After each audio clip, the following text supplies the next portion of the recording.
Hello, hello, and good evening to you Hi. all. Fantastic, right? It's lovely to see so many faces on here. Especially, I think we've got Carla. You must be up really, really early in the morning where where you are in us in just outside Canberra. So we've got a truly international audience today for Catherine. So hi, Catherine. How are you? Yeah, no, I'm good. Fantastic. Did you Hello, watch the football last Australia. night? Did you watch the football last night? I did, yeah. Fantastic. I think there is still a strong British component in here as well, who will no doubt be excited by that as well. So yeah, cool. Great to have you here. Thank you so much to Tessa for organising this. Tessa, you must have made it out of work at a decent time. Is that right? Managed to sneak out 15 minutes early. Fantastic.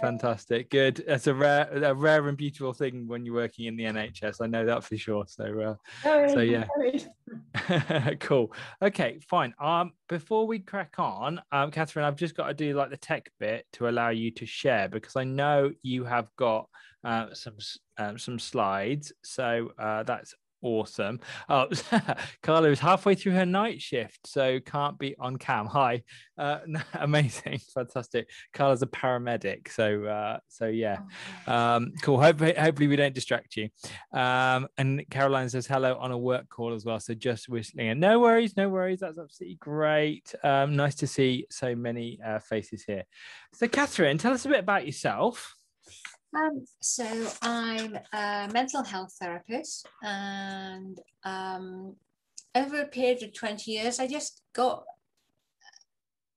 really felt that talking therapies weren't the whole deal. And oh gosh, that's bright. So I wrote a book, and it's called Gut Well Soon. And it's all about the effect of the microbiome, about which we know very little, but the effect of the microbiome on both our body and our mental health. There's actually 2 chapters on mental health in here. And I've just had my results since I followed what I've written with my patients has been so much better. Because if you stick to just the script of the CBT, you don't suggest all the lifestyle interventions. Excuse my teeth, I'll take them out when I do the slides. Anyway, so that's me, a mental health therapist who wrote a book, and I've also developed an online program, which means however you eat, you can get 4 weeks worth of recipes that will help you eat real food. Cool. And it's low carb. Fantastic. Okay, so how long? What? I always like to find, like, everybody here knows my story about how I kind of discovered this kind of stuff, but I'm always really interested in kind of what was your like aha moment. There might be something in this. Oh golly, I think initially it was just my youngest daughter saying to me, "Hang on a mum, why do I have to drink water? And why shouldn't I eat processed food? And what's wrong with this?" And so I started writing her a blog and then researching the science, and then realizing that actually there was a lot more out there than I expected. And then transferring that into my work during the day. Cool. And how long ago was that? It probably started about 2006. Oh wow. Okay. So you've been doing this for quite a few years now. Yeah. Fantastic. And how have you, in terms of like kind of research and stuff around gut health and stuff, how have you found that developing over that time Oh my frame? gosh.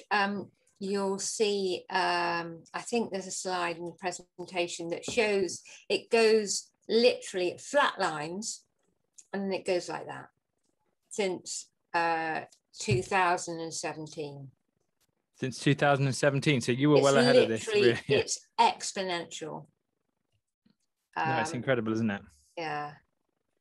That's not it. That's not. Hang on. I'm trying to share a link to your book, and I've shared it. Oh, it's cool. Yeah. Show the it's on link. Audible. It's a really good listen. There we go. I've shared a link to one of my old videos. Not that link, everybody. That link. Cool. Fine. So yeah, that link is there to Catherine's book.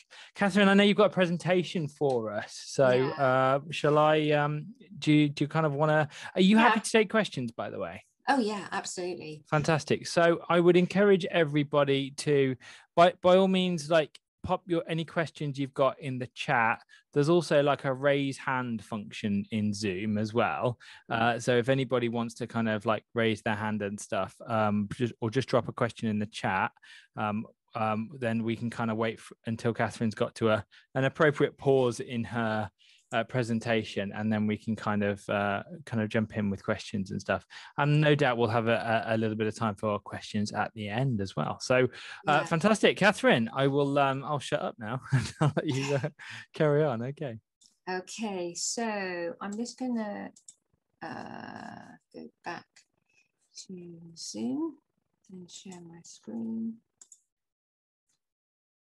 Where are you all? Are you still there? Oh my gosh. Yes, we are still here, don't worry. Okay. Now I can't find it. Okay, sorry about this. That's all right. Right. We have a problem doing this, so let's try again. Exit, minimize. Have you allowed me to share? Yeah. You have. I'm sure I have. Okay. Let me have a look. It'll come up with a. Yeah, no, you can definitely share. Okay. So green button at the bottom, share screen. Yeah, got that.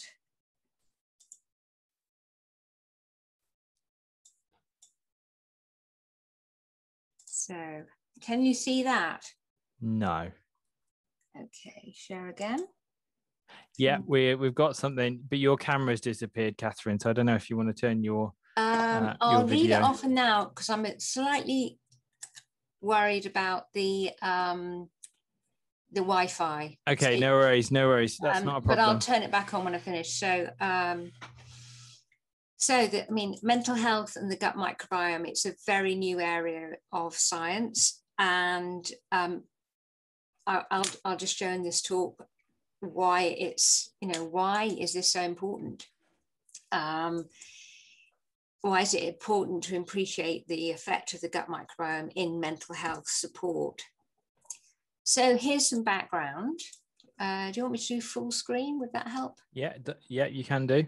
Okay. Or slideshow. View. So go back to the front one. Yeah. I think it's F5 from memory. Okay. Yeah. It is. Can you see it? I can. Yeah. No, that's absolutely fine. Yeah. No worries. That's perfect. That'll do plenty. Okay. We can all see it. Oh, now you can see notes, can't you? I can. Okay. Well, you can just leave it like that if you want. Okay. And just scroll through it. It's very visible either way. All right. So mental health disorders are increasing. There's been a 13% rise in mental health conditions. And amazingly, worldwide, they account for 1 in 3 of adult health problems. And sadly, between 15 and 29-year-olds, suicide is the second highest causes of death. So it's not something that we can ignore. It's right there. So the current treatments for mental health,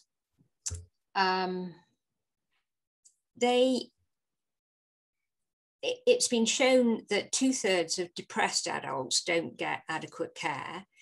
And the current treatments, which involve taking drugs such like antidepressants or antipsychotic, sometimes they're very controversial with the side effects and the effectiveness and for how long.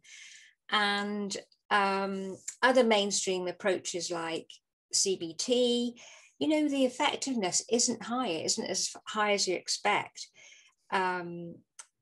Long term, it's shown, one study has shown that taking antidepressants or CBT were only 22% effective. I mean, that's, I don't know whether I can't hear any reactions here, but no, to me, it is incredible, really, isn't it? And I think very low. it's quite shocking for and me. I think I was seeing that in my patient group, and it was very hard. Yeah.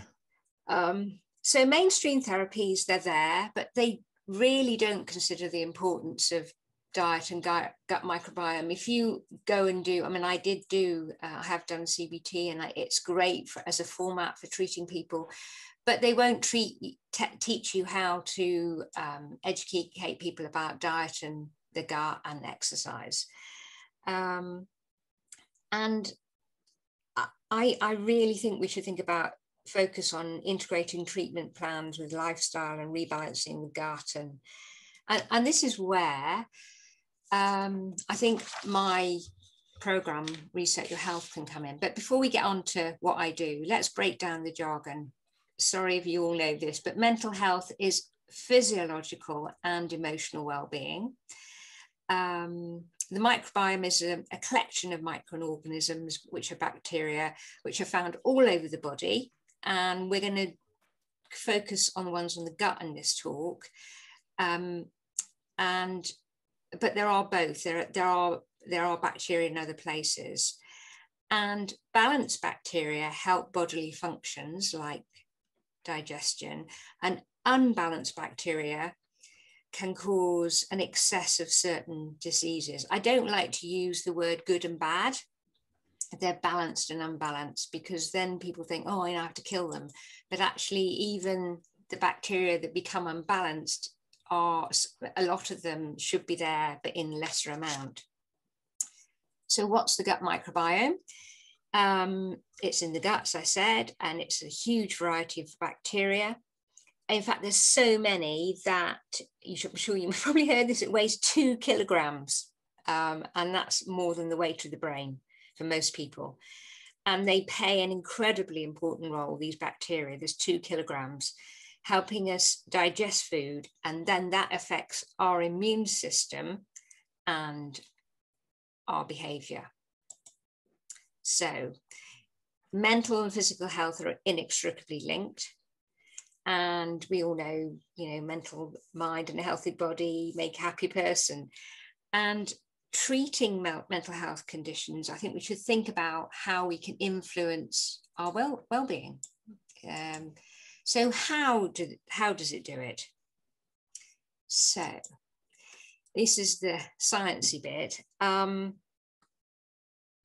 One of the ways that our bodies influence mental health is through the gut microbiome, and it's shown that a balanced microbiome improves mood, and it reduces brain fog, and it relieves symptoms of mental health conditions, when an unbalanced microbiome can have a negative effect on our balanced health. And all of this has been independently researched. I put all the references at the end. And so all the things like poor nutrition, vitamin and mineral deficiencies upset the balance of our gut, which in turn can lead to disease. And that's along with lifestyle choices like smoking. Smoking is shown to disrupt the microbiome, which can influence mental health. And in the rest of this presentation, I want to explore how an unbalanced gut microbiome affects our well-being. So the microbial gut-brain axis. There's a direct relationship between the gut and the brain. And for example, it's been shown that people with IBS are more likely to suffer from depression or anxiety compared to the general population. And it works the other way around, that the gut brain, where the brain can actually affect the gut, so through anxiety. And I think on this slide I should have 2 arrows going each way, because it's bidirectional. And there's certain mental health conditions being associated in changes in the composition of the gut microbiome, although that is very recent research. So So what happens if you upset the gut microbiome, which is so important when it communicates with the brain? If you've got a healthy gut wall, you get all the metabolites, you reduce gut and brain inflammation, you have improved mental health. If you have inflammation, and this can lead to all sorts of things like leaky gut syndrome, where unwanted chemicals and microbes go into the bloodstream and causes inflammation, and that can give you deficiency in key nutrients, as well as things like diets high in sugar. That can cause a leaky gut that then would affect the gut-brain axis. And the inflammation, the altered secretion of the microbial compounds, can alter immune responses and our mental state.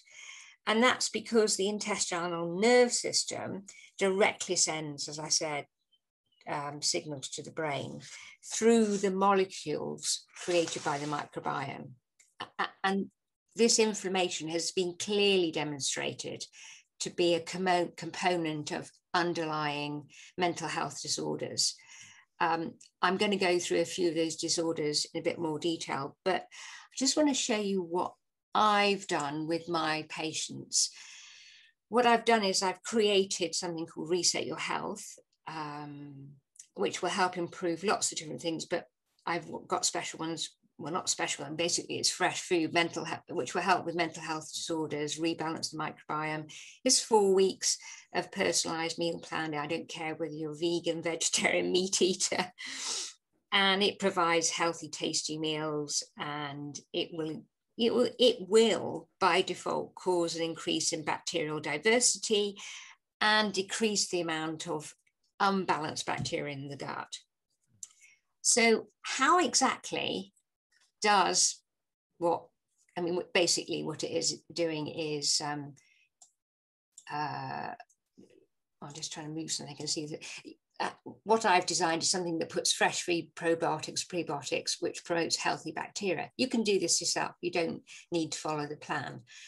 But I've found a lot of people need a structure. Having been on highly processed foods, they appreciate the structure. So by promoting fresh food and probiotics and prebiotics, essentially it gives the gut the tools it needs, and it means that one bacteria can't be greedy and the other ones aren't too selfish. I hope that isn't too simplistic. No. It just becomes more balanced because what we're feeding it is more balanced. Can you talk a bit about probiotics and prebiotics? Yeah, hang on. I've just got something called, yes, I can. So something like a probiotic could be as simple as a yogurt, as long as it has not a yogurt stack full of a natural yogurt, with no added sugar, something with live bacteria in it. I mean, you could do lots of fancy stuff like kombucha and kimchi. Oh yeah, but your stomach is basically an acid, and for all the probiotics to get through to your large intestine, it has to get through there, and it has to be eaten with fat. Now yogurt's ideal for that because it has a fat component, and prebiotics are basically fibrous foods, and that is veg, it could be oats, it could be flax seeds, and that is what the bacteria in your stomach feed on.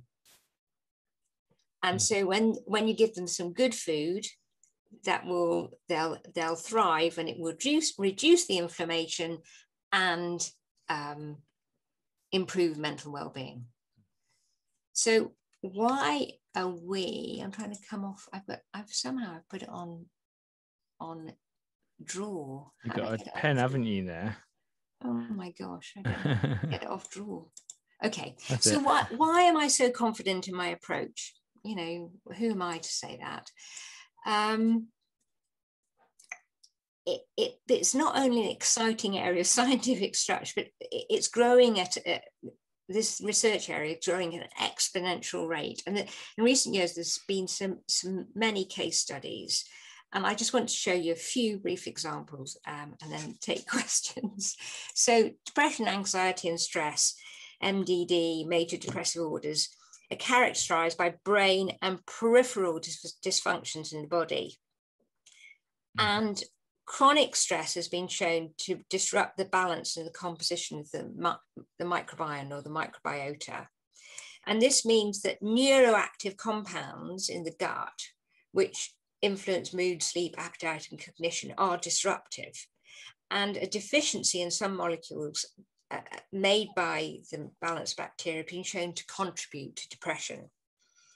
And of course, that affects our mental well-being. All of these things are interrelated: depression, anxiety, stress, with the gut microbiome. And a study in 2018 showed when they changed their diets, their mood changed significantly. And they used about 1,400 people. So it wasn't just a few people. Now, let me have a look. There was some studies in mice, which you might, how do you study these things? It's very difficult to study. When I first came across mouse studies, I was thinking, oh my goodness. I do see a lot of depressed mice around. Yeah. But there's that wonderful study where they took the, and it's not to do with depression, but it was to do with taking the fecal matter from a fat mouse and putting it in a thin mouse. And you shouldn't use those words, I know mental health are all triggering, but basically because the microbiome was unbalanced, when you put it in a thin mouse, that mouse got fatter. And these sort of studies are very similar. It just indicates that something like a meal plan or a diet or something where you have good fresh food is a promising strategy to treat depression and anxiety, which is a leading cause of disability worldwide, affecting more than 300 million people. I mean, it's extraordinary. So something a little bit more serious, schizophrenia. People who have it can exhibit unbalanced gut microbiome. Interestingly, the changes in the microbiome composition overlap with those seen in depression. And also the gut microbiome is shown to regulate the blood-brain barrier. And this is the border between the blood vessels and the brain tissue, which acts as a limit what molecules can go into the brain. And it's thought that a disrupted gut microbiome might increase brain and nervous system inflammation and infections, which are associated with schizophrenia. So there's not much more, nearly there. Clinical mouse studies, human studies have shown that taking prebiotics alongside antipsychotics improved symptoms. And it's also shown fecal transplants from schizophrenic mice, unbelievably, which disrupted their microbiomes, led to a behavior change in the healthy mice, a bit like my example earlier. And there was another really impressive study which signified the importance and relevance of changing diet, where a woman who had chronic paranoid schizophrenia for over 50 years went on a ketogenic diet, which is mostly fat and protein, very little carbs. And within 2 weeks, her psychotic symptoms improved. And 12 years later, she has remained symptom-free. And she's no longer taking medication. And that can be backed up by mouse studies. So overall, it's diet and gut microbiome are pivotal in mental health. Thank you for listening. And if you're interested, there's the research. And we've got some, and hopefully maybe we can, I can try and get a copy of those, and so I can kind of ping them up under the thing for you guys. Or at least we can kind of take a screenshot of that slide. But yeah, I have lots of questions. It's a really fascinating area, isn't it, Catherine? So, yeah. But can you just put slide 3 back up for me? Yeah, absolutely. And guys, I can see that lots of people are jumping in with questions. Please do jump in with questions. Okay, I've got a page full. I need to see the questions. Hang on. This side, yeah, this 3. I can talk through them, Catherine. Don't worry. I'll when we've had a look at this slide, we can kind of can you see the slide? Yeah, absolutely. We can take this off. Right, 2007 to 2000 and 17, when this slide, that is an incredible increase in mental health issues. And I'm taking it, we are, what are these? Are these age groups down the bottom? So percentage of all medical. Well, this was basically saying it's the age group. Yeah. So you have to decide somewhere you're going to show and to do it in every age group is it will be very, I don't think it'd be precise enough. So Catherine, what do you think underpins this change between 2007 and 2017, where we've gone from less than 1%, probably 0.6%, to over 3%? It's absolutely shocking in that change of time. Well, if you take a recent study in China, which is eating more and more processed foods, which obviously upset the gut microbiome, and you see their increase, it sort of it coincides with when they started having a more heavily Western diet. But who knows, it could be social media, who knows. So yeah, I mean, this is the other thing that I'm thinking of, is the kind of the invention. It kind of roughly ties in with the popularization of the smartphone and the time that a lot of people have had to to really get used to those kind of things. Companies that have had time to kind of start taking our attention away from us with dubious psychological tactics. Yeah, I mean, I agree. So it could be diagnosis and more awareness and less stigma. It could be. So Francine's just mentioned it could be better awareness, and certainly is a lot more awareness of mental health disorders over the last few years, and increased acceptance as well, isn't there? Yeah, which is good. Yeah, absolutely. So but it's yeah, absolutely. And we do have to be careful with these statistics, because sometimes it can be just a reclassification in the way we actually start looking at these things as that underpins things. But yeah, it's either which way you look at it is quite shocking, really. Joseph's financial crash in 2008. Yeah, absolutely. So, yeah, always difficult to actually pin down what these kind of things are. I've got a few questions in from people. So Paul's just made a comment.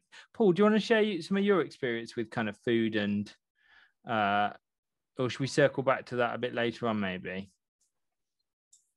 You're muted. Circle back, because I've got an awful lot on it. Cool. Okay. Yeah. No, that's cool, Paul. Thank you. I thought we might want to kind of finish up with that, actually. So that would be interesting. Okay. So Carla's got one of the same questions down as I have. Let's talk about probiotics. And okay, we've talked about the kind of real food kind of sources of probiotics, your dairy, particularly live yogurts. We talked about kimchi and other fermented foods and all that good stuff. Tablet form. This seemed like a few years ago this was being massively pushed, and there's some really big companies around who charge a huge amount of money for their probiotic tablets. So when I was writing my book, I had exactly the same question, and I got PhD student at Oxford to do a analysis of a whole variety of things off the shelf, all from specialist nutritionists. And I think there was one that was in Boots, which was probably I can't remember the name of it. I will find it out, and I'll post it. But just because you pay more and you're getting more doesn't mean you say it's better. And you could have a fecal test, but that's really expensive. I think you have to do it on how you're feeling. Maybe do it for a period of a month and then see if your mood's lifted. But they're not completely snake oil type things. They're not completely without fun. And I think you touched on the point that was really interesting, is because it's how much of that actually gets through to the gut. Because of obviously we have this horrendously strong acid in our stomachs that basically does a really good job deliberately of killing bacteria and other nasties that enter our bodies. Rather effective of doing that. So I think there was a lot of kind of talk about the formulation and how to get these bacteria through the stomach and into the gut, and these kind of slow release kind of preparations and things like that. So but yeah, I think there's been a lot of marketing. That's what I suspected, is that an awful lot of it was marketing beyond the research. But yeah, so there are some that are effective, maybe? Or I think I don't think you necessarily have to spend a fortune. I wish I could remember the one in Boots, because it came out top in the plan as having the most reasonable amount, and it was, it will come to me. And if you've got any suggestions, who knows the Boots, I'm not on a commission from them at all. Okay. Right, so that's a great question. I really like that one. Okay, so how do carb dodging meals they're all low carb, so my answer would be they're pretty. So yeah, and I think, David, knowing what I know about, I haven't actually seen one with Catherine's. My meal plans are, for the most part, strictly ketogenic. So obviously that's a difference, and we can talk about the kind of evidence base of actual low carb, because we had a chat about that the other day, didn't we? Or lack of. Indeed. So yeah, basically the carb dodging meal plans, they are really, they're fundamentally all based around real food, fundamentally, and that's the big common crossover ground. Yours are low carb, mine are probably very low carbohydrate. So yeah. I have for diabetes, I have a very, very low one, and I have a moderate one, so people can opt for what they want. This question is a really good question. Yes, you can overdo it. Which one? Hang on a second. Let's read. Is this Carla's one? Yeah. Okay, can I read the question out just for anybody who's not? I know Nathy's in the back of a car going somewhere, so I'm not sure she's reading the chat. I didn't mean to take over. No, it's fine. No, it's fine, Catherine. And further from my question, might be silly, I genuinely have a fast and loose conceptualization of gut health. Okay. Can you overdo it in terms of unbalancing your biome in the opposite direction? For instance, eating a healthy, diverse range of foods, kombucha, yogurt, plus taking a tablet on the side, can you have too much and overdo it? Great question, Carla. Thank you for that. Yeah, so my take on this is yes, of course you can. And you'll end up with something like SIBO, where you get the bacteria come into your small intestine because you've got an excess. What's for those who don't know, what's SIBO? Oh, it's small intestine bacterial overgrowth. So yeah, that's not good. No. So how can you stop yourself overdoing it? Well, it's everything in moderation. I know that sounds so boring, because I want good health. I don't want moderate health. But when don't have 8 tablets, and I don't actually think kombucha and tincture would make much difference. I don't think yogurt would, but I think if you took a lot of tablets, you could. Yeah. Okay. So it's probably that we don't necessarily need to go to these kind of crazy extreme lengths to do these kind of things. I'll be honest, that I had some probiotics once, and they really upset me. So I did not stick with those for very long. So yeah, they really upset me. Which I guess that meant they were doing something. Okay, cool. So Carla says also, I cut a whooping cough off my 1-year-old a few months back and had awful gut health for sure. Spoke to my doctor and pharmacist, took some prebiotics, and within a week all those problems caused by the antibiotics. Okay, so you had some antibiotics.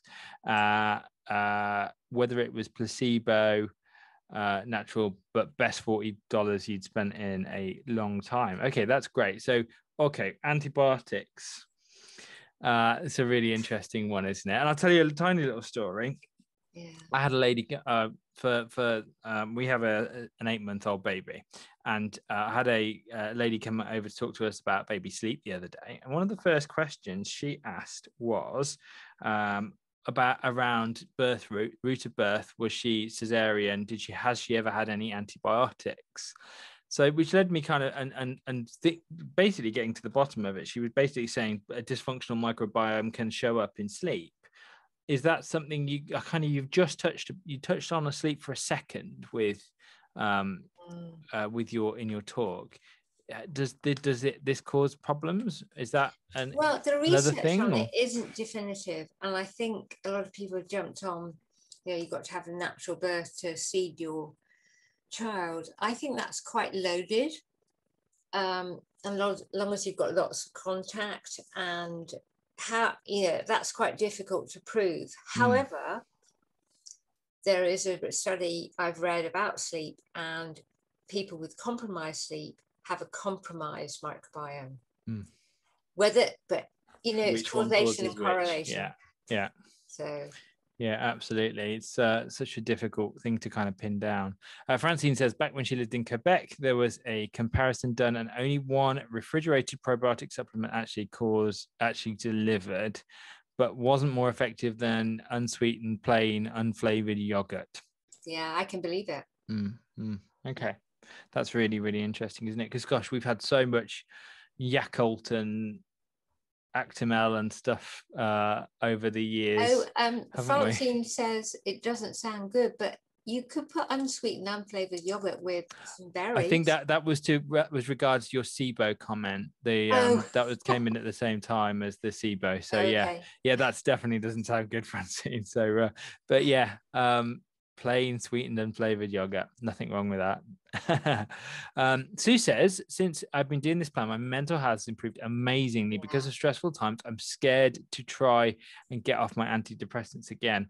Yeah, absolutely. And I think this is, getting people off antidepressants is a really tricky area, which is definitely a thing to talk with your doctors. Can I just ask Sue a question? Right, Sue. Go for it, Sue. Yeah. Jump on, Sue.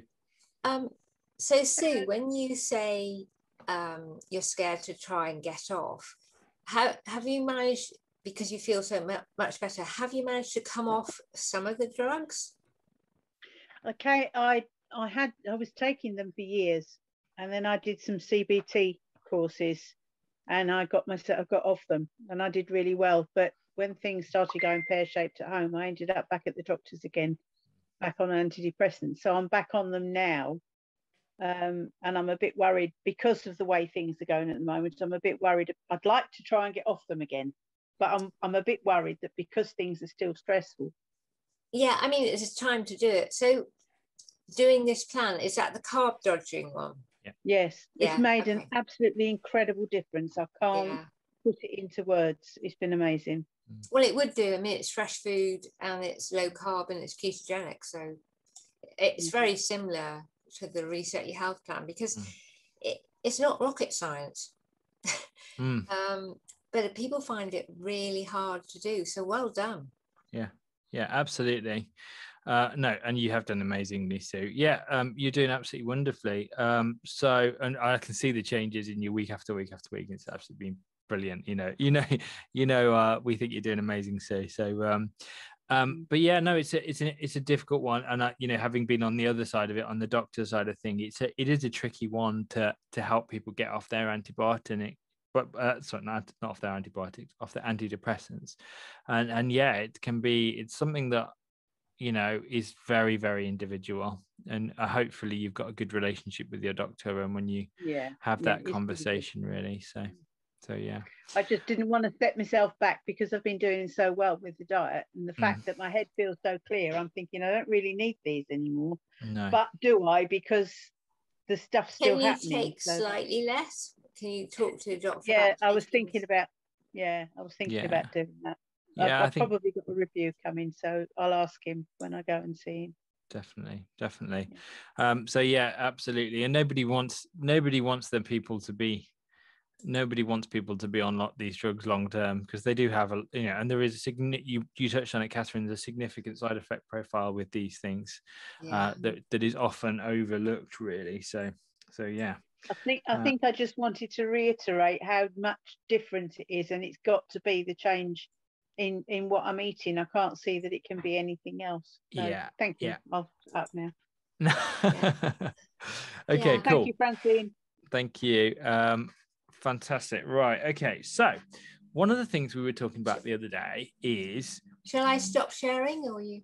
Oh, no, I've blocked your sharing. So, yeah, you can... I turned your sharing off about 10 minutes ago, Catherine. Sorry. Good. So, yeah, no, we've got your face now. That's cool.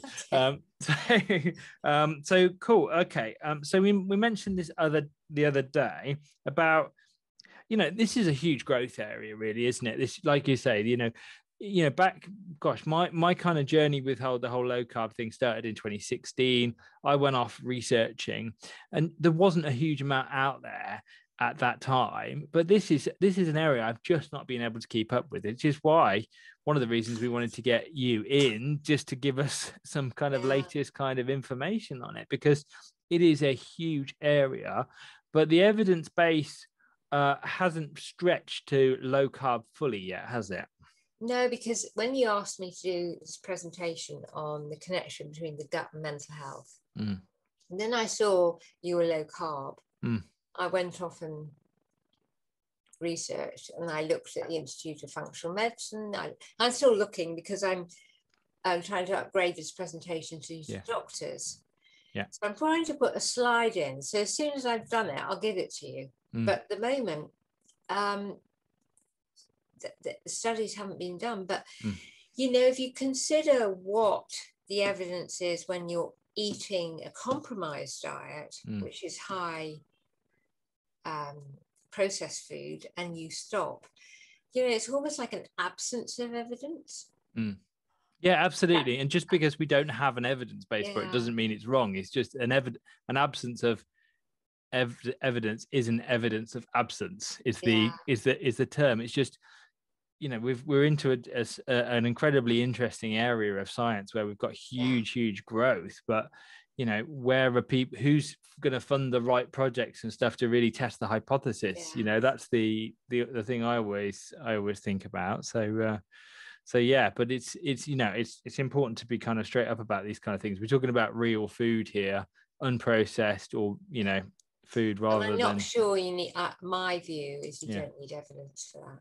No, absolutely. Well, and there's we see week in, week out people having different wins in terms of things beyond the weight loss, like Sue and her mental health and stuff. Maybe now's a great time to come to you, Paul, even though you're just looking away. Where's Paul? I mean, geographically, or... Oh yeah, where is he? Somewhere just outside Bristol. There, Paul. Here he is. How you doing? Yeah, good, thank you. Paul, talk to us about your journey. I know we've talked about this before, haven't we? I am very, very different, guys. My whole process with food, depression, self-harming, suicide, is all on the back of food. I jumped on the scales 12 months ago, carb dodging, weighing, I don't know what it was, 18, 19 stone. And very, very low, very, very depressed. I've been through a CBT therapy over it all. That kind of got me out of trouble, but it didn't really cure anything. Now, with the weight loss, the low carb, everything I do is based around food. And I have to keep myself low at around 79 kgs, if not just a little bit lower, which is about 12.6, 12.4 in stones, pounds. Otherwise, my mental health just runs away. And it gets really, really difficult. If I go off for a weekend away and I put some carbs back in, so increase weight, then I had to have a plan in my head to come back, start taking that weight back off as quickly as possible. So that could be for a fast, go back into ketosis as soon as possible. If, however, and I call them my mental health demons, get the better of me, then my thought process slides again, and I go back into a bout of depression. Which will see me self-harm, and will see and the self-harming is a punishment to myself because I'm putting weight on, and then I'll end up doing quite aggressive self-harming. I'm not going to go into detail what I do, but I don't want to trigger anybody, but that will happen. And also the suicidal thoughts are extreme, even to a point I've researched the medication I take. I've looked at doing things, again, I'm not going to go into too far, but you can get the gist of it. I have to stay now carb dodging for the rest of my life if I want to stay alive. And that's a grim way of thinking about it, but that's this diet, this plan, this whole carb dodging, for me is my antidepressant, for a better word. Is my way of keeping myself as I am. The only thing I am slightly concerned about is that I have to look into the mirror every day, and I have to jump on the scales every day. And I make sure that I don't go above that 79 kgs. At the moment, with things planned at the weekend, I am losing a bit more weight, but that is planned weight. So I'm down to about 78 kgs at the minute. But that's resonating in my head. If I'm at 78 for a long run, then I kind of like, when I come back, I'll hit the 78 again. And that scares me a little bit, because I'm beginning to think, am I slipping towards anorexia? Well, as the weight falls off, in my mind, I look better, but should I really be looking at like that? Should I be really balancing the scales, just what I look like? Definitely no. It's not. No, absolutely, healthy, you shouldn't, Paul. No, and so we can talk about that. We'll talk about that on coaching at some point. So, but yeah, definitely. I mean, but how much, when you say, just talking about kind of like food, you know, when you say when you go off plan and stuff, how much of it is kind of going and eating, how much of the impact is kind of increasing carbohydrates, you know, potentially adding sugar and stuff in there? How much do you think that's affecting you? Oh, that's when I do that will instantly send me into a real. In what way are you trying to say, Dan? How I think mentally? No. Yeah. So as in, because obviously you're saying you associate it with the weight gain, but is it actually the food that's just, you know, when you kind of go off plan with kind of like, you know, have a weekend away or something? I don't know what you eat, but like, as chocolate, in, crisps. Yeah, exactly. But is it that immediate effect of the, you know, the food unbalancing you rather than the kind of weight side of things? It probably is a bit of equal of each, I think. Before I go away for the weekend, let's take, for example, a couple of weeks ago, we went away. I jumped on the scales the morning before we went away. I jumped on the scales. That gave me a reading. As soon as I came back, the next morning, when we were back here, that gave me a reading. And I had, in my mind, a week to lose that. And I give myself a week to find it straight away. And I did. I went back into ketosis quite quick. When I'm eating all the carbs, crisps, chocolates, donuts, anything I can eat, I go into a mindset that once I'm out of ketosis, I gorge. And I gorge, gorge. And it's like my brain saying, just eat. And I'll do that. And then flick a switch.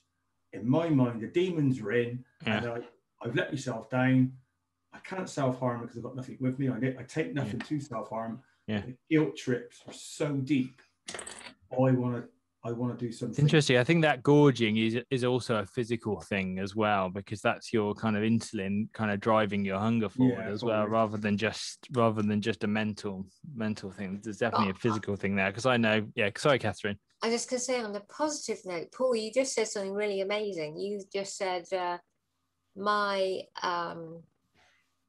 food is my antidepressant. It is for me. You know, that's really powerful. I mean, the food, when you say you're not gorging, and I don't gorge. I only gorge when I would go away or something. We're away after the weekend for a few days in Devon, and I actually told my partner that I don't want the carbs. You know, we've got a fridge. We're going to an Airbnb. We've got a fridge. We've got a freezer full of frozen stuff. Yeah. You know, let's take it with us. And I don't want to keep going away and finding an excuse just to carb load just because I'm away. It's got to get to a point in my life where I've got to decide this is what I want. So when I go away, you know, I've got to find other areas of eating low carbs. Yeah. But tonight I found really interesting, and it's. I just wanted to share with you guys that I'm probably quite extreme in how I think about food, and I'd love to have a chat with you, Catherine. Yeah. I would love to sit down and go through things. Yeah. I've never been on antidepressants for it. But when you take yourself to the edge of your life because of how you think and how you look and how you think people perceive you, you know you're in a dangerous situation. Yeah. And that was really scary for me. Yeah. And it's also like with alcohol. I can't drink alcohol without my partner being present, because that's, to me, that's a depressant in itself. So kind of my guards down. But it is. Absolutely. So I have to be very careful. Like the suicidal thoughts are there all the time. Even I can't walk across a bridge close to the edge because I just think I'm gonna go for it. So I had to walk in the middle of the road, which is that's a different story, I think, guys. But I am pleased that I started the carb dodging. I'm very pleased at how I look. It's been a lot of hard work, but there are times that my food does scare me, and I think to myself, where am I going to go with this? Gosh, the most important thing, there. Yeah, the most important thing is you're an open book about it, Paul, and it really helps to be able to talk about these kind of things. And you're like Tracy says, your self-awareness of your triggers and how to deal with them is really, really impressive. So but I know, knowing where you were before and actually in the early days of the program, things might not be perfect for you, Paul, but they're a lot better than where they were. So I think we have to take some I take a lot of praise for myself and what we've done and what we've all done in carb dodging. We're all outside the box. People look at us and go, like today I went into the supermarket, so hungry. I bought a wedge of cheese and I started eating it in the car park, and people like looking at me going, like, what's he doing? But it's no different than you guys, like carb loaders picking up a chocolate bar and eating that. It's just what I eat. Paul, I've done that in the garage. You get those little cheddars. So, you're just choosing to eat in a way that isn't freely available when you go and get your petrol. And the only thing you can buy is little cheddar packs. Yeah, absolutely. Can I just say, Sue, we've all watched you through this program, and since you've been on this program, you're doing amazing. And don't let your mental health beat you, because it won't. And what you're doing on this is just, really, really good. Just keep chipping away at it. And I know you put yourself in some areas that you kind of think it's a bit difficult for me, but you've got the same sort of resilience as I got. And I can turn sometimes my negatives into positives and book up stupid things and do a long run, but you're exactly the same as me mentally. You've got that fighting power, and I really do take my hat off to you, because you've been put in some situations and you've really dealt with it, and I think you will be really proud of yourself. Definitely, we're all proud of you, Sue. Yeah, we're very, and we're proud of you as well, Paul. Well, you know what it's like, Daniel. I'll meet you at the weekend, Dan, and you'll probably think to yourself, what a muppet. So for those of you who don't know, Paul is doing an ultra marathon at the weekend. He's doing 100. You're an ultra marathon runner. Have been for a while, haven't you, Paul? And if I can keep up, I'm going to catch up with Paul. So we're going to try and sync up on Saturday evening, Sunday morning. Have you ever come across Ian Lake? He's an ultra marathon. Yeah. Okay. Yeah. Ian was our very first special guest. He was on this on these calls. So we talked about fasting and running, didn't you? Yeah, and on the pit stops, all the pit stops on the run, and I bet Tess would tell you on what she's done is all for the carb loaders. There's going to be nothing there for me at all, really. So I'm going to take some Tessa's, when I talk to Tessa, I'm going to take some naked bars with me. I'm going to take probably just a banana or 2/3 and just cut it up, and I'm loads of nuts, and I'm going to try and go as far as I can low carb as possible. If I can get to sort of 40 or 50 mile and I've got a carb load for the last 10 to get me to the end, then that's what I do. But I'm going for I've got a question for you, Dan. Go for it. When you're talking to your patients about ketosis, what are you advising them how to measure it? Are they breathing with a breath monitor, or are they, how are you getting them to measure it? Because I've heard a lot of different, like the new breath monitors do acetone, but they don't do the butyrate. So what would you advise? So I generally don't advise monitoring unless people are running into problems. I think the ketone urine strip when you're just starting out can be reassuring to people. However, I don't necessarily think it's. I mean, when I went on my weight loss journey in 2016, the only reason I had ketone sticks around is because they were in my GP bag at the time, and I don't think it's not necessary to be monitoring ketones, but the time I find them really, really useful. So most of it is for interest, monitoring ketones, but I think most people know when they're in ketosis by various changes. With that, do people know generally, do you think, when they're in ketosis? By the feel that they're clearer headed and more energy and things like that. but then at the same time, most of ketone numbers, it's just when people start blood ketone monitoring and stuff, they're often like a bit disappointed with the results and stuff like, oh, why am I only 0.6? And it never, you're still in ketosis, it's 0.6, it's fine. But for the vast majority of people, measuring ketones is just a really expensive thing to do. So if you're going to do it out of interest, what would you suggest? Blood ketones. Blood ketones, yeah, which is expensive.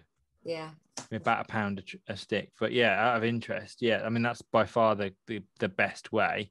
There are developments in breath ketones, and there's development in the developments in kind of the urinary stuff as well. There's a guy, if anybody reads out there is another Dan Maggs out there who is developing a urine ketosis thing at the moment. It's not me, but he is also called Dan Maggs. so yeah, and he's been in touch with me because it's weird that we're sort of in the same space. I actually met him once. So yeah, no, I just generally kind of blood, but then it's quite easy for me to access because I have it for diabetic patients anyway. So it's a useful thing that is generally not found, but having a ketone monitor occasionally, it's rare that you need one, but it's occasionally a really useful thing, right, Tessa? When you're when you really want to know whether somebody's in significant ketoacidosis, it can really help you medically. So yeah, that's why I have them. Cool. Have anyone got any final questions before we let Catherine get back to her evening? No. Cool. Tessa? I think it's just, how can we get more people to look at lifestyle approach, that dietary approach with mental health? Because people go to the doctors and they get dished out pills, don't they, time and time again, and nobody even talks to them about there might be a different way, different approach. Maybe we need to do a YouTube video at some point about it. Yeah. But no, it's the same. It's the same. But, it's very often for diabetes. You ever go to a non kind of low carb diabetes conference, the first slide always mentions lifestyle. Obviously it's lifestyle first, and then the rest of the presentation is about the drugs, isn't it? Like, but that's not, we don't even mention the lifestyle stuff necessarily with the mental health. It's just CBT or drugs, isn't it? Yeah, I think that's probably a lack of awareness from a lot of health professionals. Yeah, absolutely.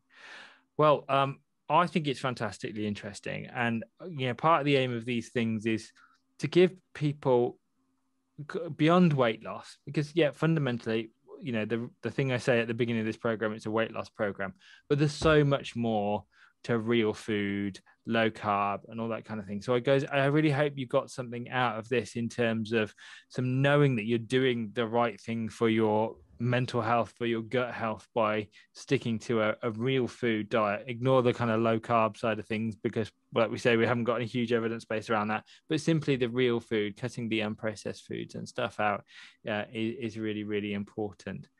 So massive thank you to Catherine. Can I just offer everyone a free login just to have a look? So the website is, you log in with a capital letters HP, which is actually health professional, free. I'll just you just get that. You get a free 4 weeks worth of recipes. HP free. So do you want me to put the website here? Yeah, go for it. Can't do any harm because it's just good food, and I am going to put some of your recipes on there when I get around to it. Cool.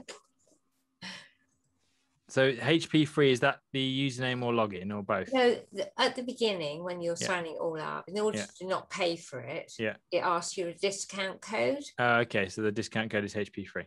Yeah. Perfect. Brilliant. Okay, that's fantastic. Thank you for that. That's awesome. I will have a look at that, but I'd love to know what everybody else thinks as well. So that's really great.